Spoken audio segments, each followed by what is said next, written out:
Welcome all of you back to my channel. Today we will continue with human health and diseases of class 12th biology. Today we will deal with life cycle of malaria. Now malaria, which is a protozoa which causes malaria disease in human body, completes its life cycle in two host. मतलब वो अपना life cycle दो जगह पूरा करता है, दो organisms में. What are those two organisms? One is female Anopheles mosquito और दूसरा है human body. Now this female Anopheles mosquito, it works as a agent. ये agent की तरह काम करेगा. And whenever there is a agent involved in any life cycle, always remember that agent remains unaffected. Agent बीमारी को या उस protozoan को एक जगह से दूसरे जगह it will carry, but it itself won't get affected. It itself won't get the disease. Next, human body. Human body will act as a host. Human body के अंदर जब मलेरिया पैरासाइट एंटर करेगा, it will affect the human body. It will absorb the nutrients from the human body, and the remaining second part of the life cycle of malaria, it will be completed in human body. Let us now proceed to the steps of how malaria completes its life cycle. I have mentioned here numbering to explain that which step comes first and which is followed by it. So the first step is when mosquito bites another human, sporozoites are infected with bite.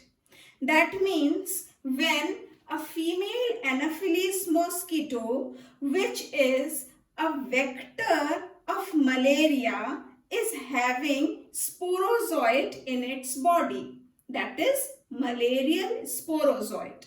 Now these sporozoite will enter into the human body. How will these sporozoites enter into human body? By the bite of the mosquito.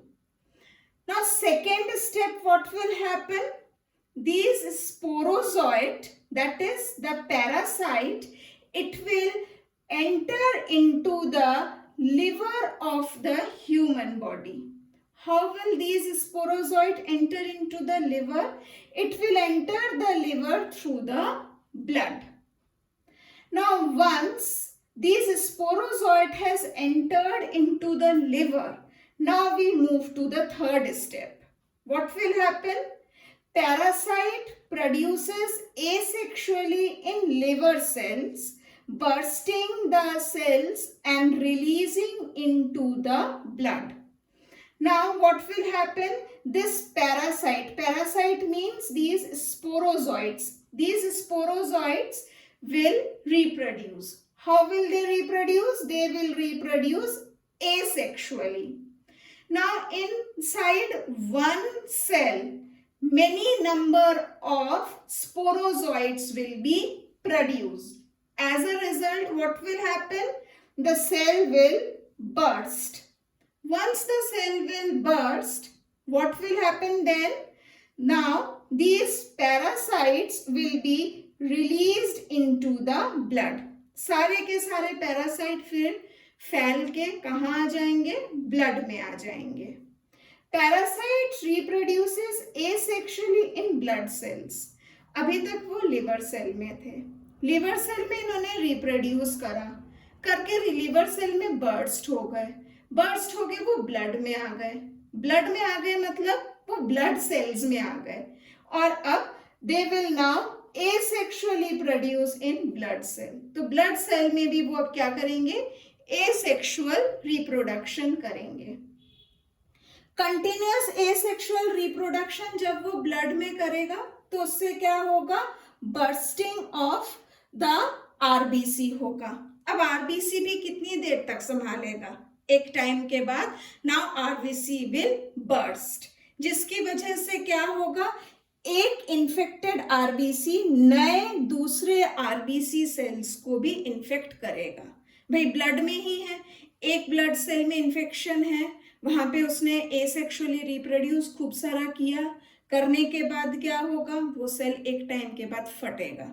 जैसे ही फटेगा नए जो normal RBCs हैं वो सब infected हो जाएंगे। Next आता है स्टेप 6। स्टेप 6 में क्या होगा, स्टेप 6 में now they have developed gametes. Now they are no more called sporozoites but now they are in their sexual stage, that is gametes develop हो गए।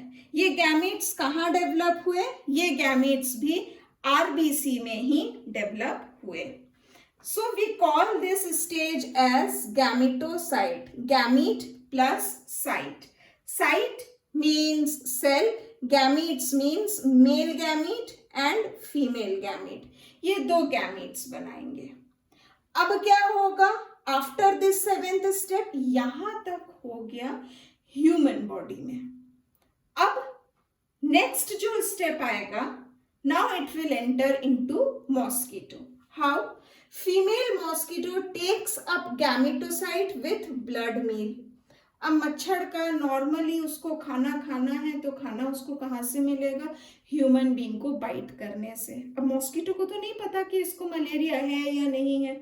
जैसे ही मॉस्किटो ने बाइट किया तो क्या होगा, ब्लड के साथ वो गैमेटोफाइट्स को भी अपने अंदर ले लेगा mosquito. Fertilisation and development takes place in mosquito intestine. अब मॉस्किटो ने खाना खाया तो खाना कहाँ जाएगा, खाना in the form of blood that will reach to the intestine. तो इंटेस्टाइन में अब क्या होगा, फर्टिलाइजेशन होगा और डेवलपमेंट होगा। किसका फर्टिलाइजेशन, दीज गैमीट्स का fertilisation, male gamete and female gamete का फर्टिलाइजेशन होगा। कहाँ, मॉस्किटो के इंटेस्टाइन में। Now what will happen after fertilization, development of the gametes will take place also where in the intestine of the mosquito. इसके बाद क्या होगा, जब डेवलपमेंट हुआ तब ये और गैमीट्स नहीं रहे। Now after development they are now changed into sporozoites, right? जब ये स्पोरोजॉइट्स में बदल गए, sporozoites migrate from intestine into salivary gland of mosquito. तो फर्टिलाइजेशन किसका हुआ, मेल और फीमेल गैमेट का। फिर डेवलपमेंट के बाद क्या बने, स्पोरोजॉइट्स बने। Now sporozoites will migrate, that is they will move where, from intestine they will move to the salivary gland of the mosquito. Mosquito के intestine से अब वो कहाँ आ जाएगा, salivary gland में आ जाएगा। जब वो salivary gland में आएगा तब फिर से जब मॉस्किटो किसी को बाइट करेगा तो ये स्पोरोजॉइट क्या होंगे, उस बाइट के साथ किसी और ह्यूमन में ये वापस आ जाएंगे। This is how the cycle continues. तो आपने देखा that half of the life cycle of mosquito, that is asexual cycle, is completed in human host, और जो इसका sexual cycle है, this sexual cycle is completed in the mosquito vector. बेटा कभी भी मॉस्किटो को होस्ट नहीं कहेंगे। Host is the one which gets infected and affected both. उसमें कोई इफेक्ट नहीं दिखेगा, इसलिए इसको सिर्फ एजेंट या हम इसको सिर्फ वेक्टर कहेंगे। क्यों, क्योंकि मॉस्किटो इज नॉट अफेक्टेड, उसमें कोई बीमारी दिखेगी नहीं due to the entrance of malaria into its body. With this I end my video here itself today. उम्मीद करती हूँ कि ये एक्सप्लेनेशन का तरीका आप लोगों को अच्छे से समझ में आ गया होगा। You can pause the video and draw this flow chart and keep it for your notes. This is a very easy way of understanding how malaria completes its life cycle in 2 different organisms. अगर जो ये आपको अच्छे से समझ में आता है, मेरी वीडियोस अच्छी लगती हैं, so please like them, share them, subscribe to my channel और ये भी बताइए कि what more new things you want me to upload. And हमेशा मैं कहती हूँ शेयरिंग इज केयरिंग। हम यहाँ नॉलेज शेयर कर रहे हैं। हम जितनी ज़्यादा अपनी नॉलेज को शेयर करेंगे हमारी नॉलेज उतनी ही बढ़ेगी। So happy studying, happy subscribing and happy sharing. Thank you.